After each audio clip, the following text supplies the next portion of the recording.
The League's Cup is reaching its end, man. It's getting close, and we're here now with the semifinal set between Philadelphia Union and Inter Miami, and then the second match being Monterrey versus Nashville SC. What do you think so far about this tournament and the whole road we've gone on just to get here? I want to start with the Philadelphia Inter Miami matchup, bro.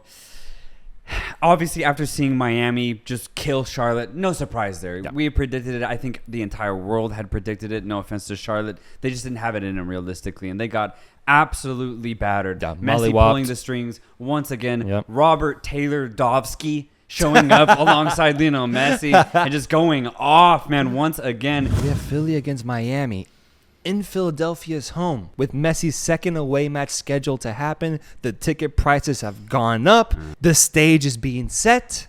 Will we see a Messi masterclass to lead this Inter Miami side to the final? Yeah, I'm so excited about this matchup, bro, because Philadelphia, for me so far, is the only team that could possibly stop Messi going into this game. Stop Inter Miami as a whole with Messi out on the pitch. Now, here's what's crazy, man. I'm just going beyond Leagues Cup. Who actually can stop Messi? I'm curious. Like, what team can actually do it? Because before the tournament, I thought that Philadelphia or New England would get to this stage and possibly play Miami. And before the tournament, I would have actually said I think Philadelphia or New England would have won this matchup. And I wouldn't have thought twice about it. And that's what we predicted in the Rhino 32 video with Augustine. We said this is where Messi's team crashes out. Yeah.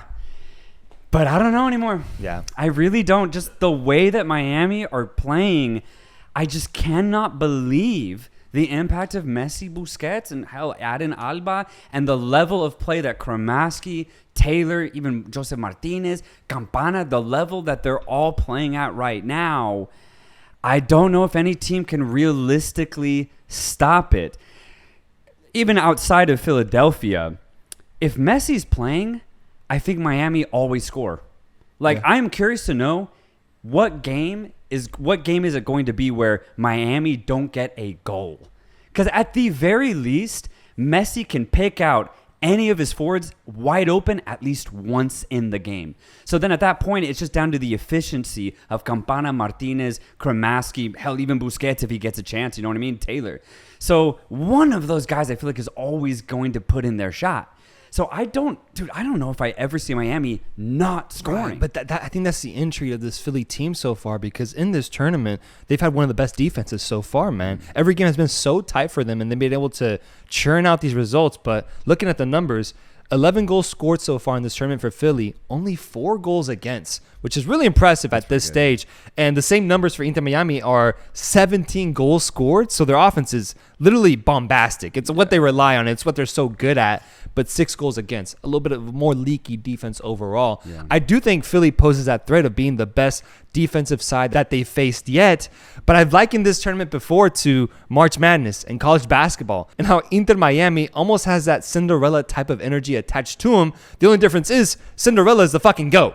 And so, right. How does this end up, man? How does this story end up? Because the push I'm seeing from Inter Miami is so strong that I do think they end up coming out on top in this match. Yeah, I think I'm actually going to agree with you there, bro. Again, before the tournament, I would have said Philadelphia get this, but I just think the hype behind Miami, and it's very real, it's very tangible, but that hype, I think, will get them through this. My only qualm right now with Philadelphia actually is their offense. I think defensively and obviously their midfield, they can match up and they will have a very tight game against Miami. I have no doubt about that. I trust this Philadelphia team to keep it 0-0 or with at least a goal for the entire 90 minutes. I haven't been able to trust any other team to do that, honestly, other than maybe Cruz Azul and Messi's opening match. And that's just because I didn't know. Yeah, we had no idea. But other than that, I have not trusted any other team. But I do trust this Philly team to keep it tight, to make it a hot contest. But their offense isn't convincing me right now, bro. Like, no matter who they're playing, whether it's like against a very open team like New York Red Bulls or against like a really feisty, tight team in Querétaro, they're not really finding joy, honestly, Philadelphia, other than what they did in the group stage. But I thought those were also weaker teams. So I don't know if I really trust Philadelphia offensively to outscore Miami. I think their defense won't get pummeled like the other teams that Miami have faced. But at the end of the 90 minutes, I could see it being like 2-1 Inter Miami because Messi gets like a crazy assist and also maybe gets like a free kick goal. Can Philadelphia actually stop that? And if they can they then go themselves and score 2 goals? I don't know. It's not looking like it. It is interesting, though, that Philadelphia is at home because I do think that's going to play a factor. If there is a team to beat Miami, it is Philly, but I'm going Miami, bro. I'm going Miami to get to that final. Yeah, I think where I'm at right now is I see Philly as a very strong team, but I think overall this whole tournament, they haven't lived up to the expectation I've had of them. Yes, they still made it to this stage, which is very impressive and just shows the class and quality that they have. But, bro, they had, I think, 2 penalty shootouts and then a game-winning last-minute goal against Querétaro to get here. Right. A little bit of luck has been on their side. And I think because of that, I wish they had been a little bit more convincing in the build-up to this match for me to then be able to say, oh, Philly's got this. They can handle Messi in their stadium. They can handle this Inter Miami team right now and defeat them. And then there is that crowd factor that I'm interested in, man, because I've been seeing the prices. There's been a lot of, if anything, complaints about how with Messi coming into town, what were $50, $60 tickets for Philly fans have turned into $275, $300 tickets, meaning that the people that actually will end up going to the game will be Messi fans. And will we see a similar situation like how we saw in FC Dallas where it's FC Dallas against not Inter Miami fans, but Messi fans going back and forth, filling the stadium, a raucous atmosphere. I think that's what we're going to end up seeing in this match. And it's going to end up actually in a way, I think, benefiting Inter Miami and giving them that support that no other MLS team gets when they go away from home, man, because going away now from Inter Miami is like just going on vacation. It's still pretty nice. It's still not that bad of a gig because it's a party, bro. They get so much support. They get so much backing that I think all of this is going to culminate in Inter Miami winning once again. That's really interesting point because I'd say throughout the entire tournament, Philadelphia has had probably one of the more consistent attendances, I'd say, in this entire tournament. Like even teams like Portland, for example, or Seattle, when they did play, and it was like a weeknight, the crowds honestly didn't show up like I thought they would. But for Philadelphia, every single game, it's almost a sellout. Like that region, especially right now, and the way Philadelphia's been playing for the last 4 years, they really care about this football club. It's beautiful to see. So I'm really curious about your point, man, is how many Messi fans are actually going to show up, or are the Philadelphia crowd going to be defiant and be like, fuck it, we'll pay these prices if it means supporting our home team? I'm curious to see that atmosphere. But yeah, bro, if we see the same thing we saw in Dallas, Messi's going to be goated everywhere he goes in the States. Like, no matter what, it's going to be like 50-50 in those crowds. So we're going Miami. I'm going Miami. All right. And on the other side of the bracket, we have Liga MX side, the last one remaining. Monterrey facing off against Nashville SC. Nashville going on an absolute tear, mirroring what Inter Miami did to Charlotte FC and dismantling this Minnesota United side. Embarrassingly so, man. It was a fucking party at home. They had a great, incredible time. 5 goals laid on Minnesota's head, and that's where the Reynoso journey ends. And on the other side, Monterrey having an insane last 15-20 minute comeback after being down 2-0 in the Rose Bowl to a hot team in LAFC and winning 3-2. Monterrey goes to the final, and they're meeting up against this Nashville side.